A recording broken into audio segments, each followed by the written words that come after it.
Welcome students. Today we will study Morphology of Flowering Plants Part 4th. In this we will study the seed. So ovules after fertilization develop into seeds. तो ovules fertilization के बाद mature होते हैं और उनसे बनता है seed. A seed has seed coat and embryo. तो जो seed है उसमें दो parts होते हैं, seed coat यानी covering और उसके अंदर एक एम्ब्रियो होता है जो यंग प्लांट फॉर्म करता है. Embryo is made of radical. तो एम्ब्रियो में होता है एक रेडिकल जो फ्यूचर में रूट बनाएगा. एम्ब्रियोनल एक्सिस यानी कि एक लॉन्ग स्टॉक होता है. एंड कॉटलिडन्स, तो इसमें पार्ट्स होते हैं जो फूड स्टोर करते हैं, इन्हें कॉटलिडन्स कहा जाता है. सबसे पहले डाइकॉट सीड. तो डाइकॉट सीड हैज़ 2 कॉटलिडन्स. जो डाइकॉट सीड है उसमें 2 कॉटलिडन्स होते हैं. Outer most covering is called seed coat. तो सबसे ऊपर की जो कवरिंग होती है इसकी वो सीड कोट है. Seed coat has 2 layers. तो outer layer is called testa. ये हार्ड होती है और प्रोटेक्टिव होती है और अधिकतर ये डार्क कलर या ब्राउन कलर की होती है. And inner layer is called tegmen. ये थिन और पेपर की तरह होती है inner layer. Hilum. Hilum is a scar on seed coat through which developing seeds were attach to the fruit. तो हिलम एक स्कार है. स्कार का मतलब एक निशान. ये सीड कोट के ऊपर होता है. And it tells about where the seed were attach to the fruit. तो जो सीड थी जब वो फ्रूट के अंदर डेवलप हो रही थी तो वो एक पॉइंट पर अटैच थी थ्रू द प्लासेंटा. लेकिन क्योंकि अब वो ब्रेक हो गया है तो एक स्कार या निशान बचा है, इसी को हम कहते हैं हिलम. माइक्रोपाइल. तो माइक्रोपाइल क्या है? ये एक बहुत स्मॉल पोर है, एक होल है अबव द हिलम. और ये वो पॉइंट है जहाँ से वाटर की एंट्री हो सकती है, जो रूट्स हैं वो बाहर आ सकती हैं और सीड फ्यूचर में जर्मिनेट होगी. ये है एक डाइकॉट सीड. तो फर्स्ट एक्सटर्नल स्ट्रक्चर. तो upper part is called seed coat. यहाँ पर हमें टेस्टा दिखाई दे रहा है जो ब्राउन कलर है. फिर है माइक्रोपाइल यानी कि एक पोर और उसके ऊपर है एक स्कार जिसको हम कहते हैं हिलम. इंटरनल स्ट्रक्चर में 2 कॉटलिडन्स जो कि फ्लैशी हैं यानी इनमें बहुत रिजर्व फूड है. और प्लूम्यूल ये upper part of embryonal axis है, इससे स्टेम और लीव्स बनेंगी फ्यूचर में. और जो लोअर पार्ट है रेडिकल, इससे बनेगी root. Embryo it is found inside the seed coat. जो एम्ब्रियो है वो सीड कोट के अंदर होता है. It has embryonal axis and 2 cotyledons. जो कॉटलिडन्स हैं वो थिक और फ्लैशी होते हैं and full of reserve food material. तो इनमें फूड रिजर्व है.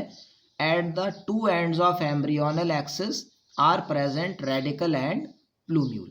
तो जो एम्ब्रियोनल एक्सिस है उसके दोनों एंड्स पर होते हैं रेडिकल और प्लूम्यूल. प्लूम्यूल कहाँ पर होगा? अपर पार्ट में. और रेडिकल होता है lower part. Endosperm is the food storing tissue. तो एंडोस्पर्म क्या है? ये फूड स्टोर करता है. And it is formed as a result of double fertilization. ये किसका रिजल्ट है? डबल फर्टिलाइजेशन का. तो लास्ट क्लासेस में जब हमने प्लांट किंगडम पढ़ा था तो उसमें एंजियोस्पर्म्स में हमने देखा कि उनमें डबल फर्टिलाइजेशन होता है. तो डबल फर्टिलाइजेशन क्या है? जो पॉलन ट्यूब है उसमें 2 मेल गैमीट्स बनते हैं. फर्स्ट मेल गैमीट किससे फ्यूज होता था? एग सेल, और बनता है जाइगोट जो फ्यूचर में बनाएगा एम्ब्रियो. और जो सेकंड मेल गैमीट था वो फ्यूज होता था पोलर न्यूक्लियस से और उससे बनता था प्राइमरी एंडोस्पर्म न्यूक्लियस जो फ्यूचर में बनाता है एंडोस्पर्म. तो एंडोस्पर्म कैसा होगा? Triploid 3n. और ये फूड स्टोर करता है. In some seeds endosperm is not present in mature seed.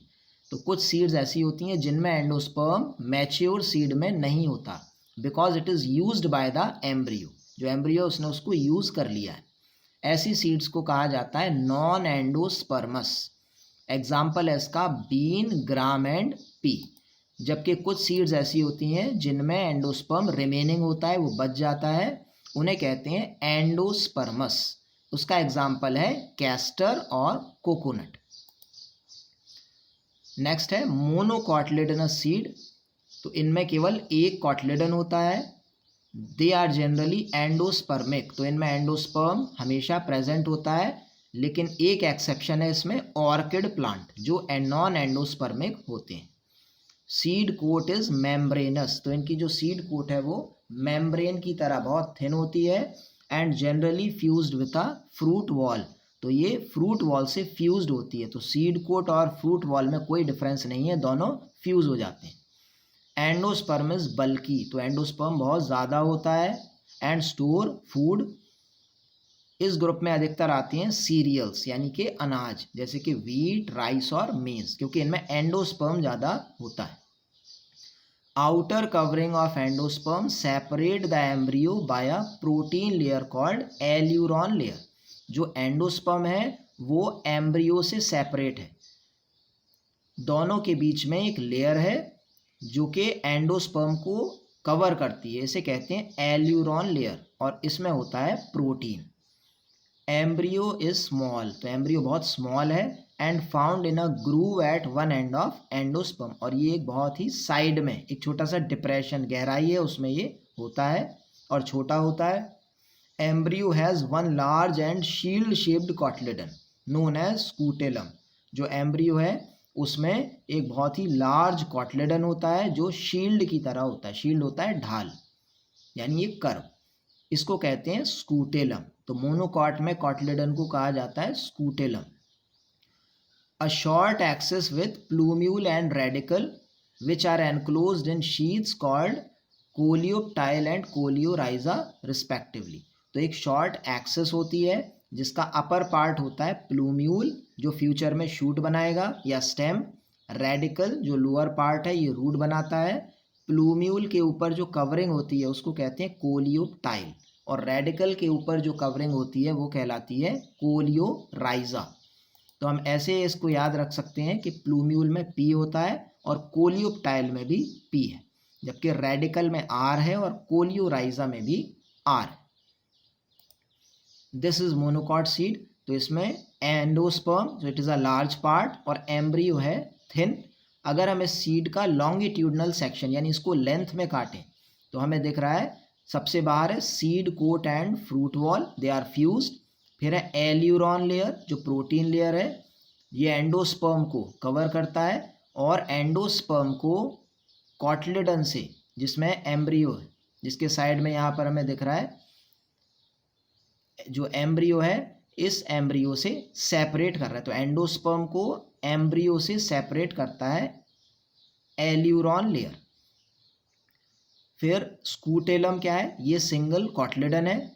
Plumule lower part है रेडिकल, प्लूम्यूल को कवर करता है कोलियोप्टाइल यानी शीत, और रेडिकल को कवर करता है कोलियोराइजा, या फिर ये भी एक शीत है जो रूट को कवर करता है। Semi technical description of a typical flowering plant. अगर हम किसी फ्लावरिंग प्लांट को एक्सप्लेन करना चाहते हैं उसका डिटेल, तो उसमें कुछ टर्म्स यूज होती हैं। सबसे पहले हम कंसीडर करेंगे मॉर्फोलॉजिकल फीचर्स, यानी कि external feature of the plant. So first point will be habit, यानी कि उस प्लांट का हैबिट क्या है। हैबिट का मतलब क्या वो श्रब है, क्या वो हर्ब है, या फिर ट्री। वेजिटेटिव कैरेक्टर, तो वेजिटेटिव कैरेक्टर का मतलब होता है बॉडी, जो उसकी बॉडी है उसमें रूट्स किस प्रकार की हैं, जैसे कि टैप रूट है या फाइब्रस। स्टेम कैसा है, यानी क्या वो सॉलिड है, हॉलो है, या उसके ऊपर हेयर है, या वो स्मूथ है। लीव्स किस प्रकार की हैं, जैसे कि सिंपल और कंपाउंड, और अगर कंपाउंड लीव्स हैं तो क्या वो पिन्नेट हैं या फिर पामेट। फिर फ्लावर को एक्सप्लेन करने के लिए फ्लोरल कैरेक्टर्स, यानी इन्फ्लोरेसेंस होगा, अरेंजमेंट ऑफ फ्लावर, और फ्लावर पार्ट्स यानी कि केलिक्स, करोला, एंड्रोशियम और गायनोशियम, उनका स्ट्रक्चर कैसा है और उनकी संख्या क्या है। तो फ्लावर को डिस्क्राइब करने के लिए पर्टिकुलरली दो मेन पॉइंट्स हैं, एक फ्लोरल डायग्राम स्केच किया जाता है और दूसरा है फ्लोरल फार्मूला। फ्लोरल फार्मूला को रिप्रेजेंट करते हैं सिंबल्स से, तो ये है मेन सिंबल्स। फर्स्ट है BR, इसका मतलब होता है ब्रैक्टिएट, यानी इट हैज़ अ ब्रैक्ट, उसके पास ब्रैक्ट प्रेजेंट है। ब्रैक्ट क्या होता है, a small reduced leaf at the base of a flower. So flower के नीचे एक बहुत छोटी सी लीफ होती है जिसे ब्रैक्ट कहा जाता है। अगर वो प्रेजेंट है तो फ्लावर है ब्रैक्टिएट, और अगर वो एब्सेंट है तो ई ब्रैक्टिएट। या तो हम ई ब्रैक्टिएट लिख सकते हैं अगर वो एब्सेंट है, और अगर इसकी जगह हम चाहें तो ई बी आर नहीं भी लिख सकते, यानी इन दोनों को नहीं लिखेंगे तब भी उसका मतलब होगा ई ब्रैक्टिएट। के का मतलब है केलिक्स जो सेपल से बनता है, सबसे बाहर का वर्ड है फ्लावर का। फिर आता है सी करोला, ए है एंड्रोशियम जो स्टेमन से बनता है, जी गायनोशियम जो कार्पल से बनता है, पी ये होता है पेरियांथ। तो in some flowers calyx and corolla are fused, दोनों फ्यूज्ड होते हैं, तब उसे हम कहते हैं पेरियांथ। तो पी सिंबल यूज होता है। फिर अगर ओवरी सुपीरियर है यानी अदर पार्ट से अबव है पोजीशन में, तो जी के नीचे एक डैश बनता है। अगर इन्फीरियर ओवरी है तो जी के ऊपर एक डैश बनता है, यानी कि ओवरी इन पार्ट से नीचे है। मेल के लिए एक सर्कल और एक एरो बनता है, फीमेल के लिए एक सर्कल और उसके नीचे एक प्लस साइन। बायसेक्सुअल प्लांट्स, इनके लिए दोनों ही सिंबल फ्यूज हो जाते हैं। एक्टिनोमॉर्फिक यानी कि रेडियल सिमेट्री, तो फ्लावर को अगर दो से ज़्यादा बराबर भागों में बांटा जा सकता है तो एक सर्कल और उसके अंदर एक प्लस बनता है। जाइगोमॉर्फिक के लिए परसेंट का साइन बनता है, और इसका मतलब होता है बायलेटरल सिमेट्री, यानी two equal halves only. This is a floral diagram. तो इसमें सबसे ऊपर एक पॉइंट बनाया जाता है जो है मदर एक्सिस, यानी ये फ्लावर अपने मदर प्लांट से अटैच्ड कैसे था। सबसे बाहर का वर्ल्ड सबसे पहले बनाया जाता है, तो यहाँ हमें दिख रहा है ये किससे बना होगा, सेपल्स, और इट इज कॉल्ड केलिक्स। तो सबसे पहले यहाँ कौन सा सिंबल आया फ्लोरल फार्मूला में, सर्कल, यानी ये फ्लावर कैसा है, ये एक्टिनोमॉर्फिक, यानी 4 इक्वल पार्ट्स में इसको डिवाइड किया जा सकता है। फिर इसमें दोनों सेक्सेस हैं, मेल और फीमेल। ये जो लोब्स आपको दिख रहे हैं ये है एंड्रोशियम, ये उसके एंथर लोब्स हैं जो शो किए गए, यानी इसमें मेल पार्ट है और अंदर इसके प्लासेंटेशन दिख रहा है विद द ओव्यूल्स, यानी फीमेल पार्ट भी है, इसीलिए ये बायसेक्सुअल है। इसके बाद केलिक्स, तो के 2+2, तो हमें दिख रहा है 2 एक पोजीशन में है और 2 दूसरी पोजीशन में है, तो ये 2 एक जैसे हैं और ये 2 एक जैसे हैं, इसीलिए 2+2। फिर है करोला यानी पेटल, तो ये हैं 4, 1 2 3 और 4, तो ये सारे एक जैसे हैं, इसीलिए C4। फिर ए यानी एंड्रोशियम, तो इसमें हमें दिख रहा है कि 2 एंथर्स बाहर हैं और 4 अंदर एक बंच में है, इसीलिए 2+4। और गायनोशियम यानी ओवरी, तो इसमें 2 हमें दिख रहा है, ये बाय कार्पलरी है यानी 2 कार्पल्स हैं, इसीलिए 2, और दोनों में एक ब्रैकेट बनाया गया, इसका मतलब दोनों फ्यूज्ड हैं, दोनों मिले हुए हैं आपस में। और ओवरी यहाँ पर कैसी है, ये है सुपीरियर, यानी कि बाकी पार्ट ओवरी से नीचे है। जो सुपीरियर और इन्फीरियर ओवरी है ये हमें फ्लोरल डायग्राम से पता नहीं चलता, इसके लिए हमें फ्लावर को डिसेक्ट करना पड़ता है। सबसे बाहर कौन सा सर्कल होगा, केलिक्स, फिर करोला, फिर एंड्रोशियम और फिर गायनोशियम। यहाँ पर आपको दिख रहा होगा कि जो केलिक्स है उसके नीचे बाहर एक और ऐसा ही लीफ जैसा स्ट्रक्चर नहीं बना है, इसका मतलब इसमें ब्रैक्ट नहीं है। और अगर ऐसा ही एक और डिफरेंट डिज़ाइन का लीफ नीचे बना होता है यहाँ पर, तो इसका मतलब उसमें ब्रैक्ट होता, ये हम आगे जाकर पढ़ेंगे। So this is the floral diagram and this is the sequence in a floral formula. Okay children, thanks.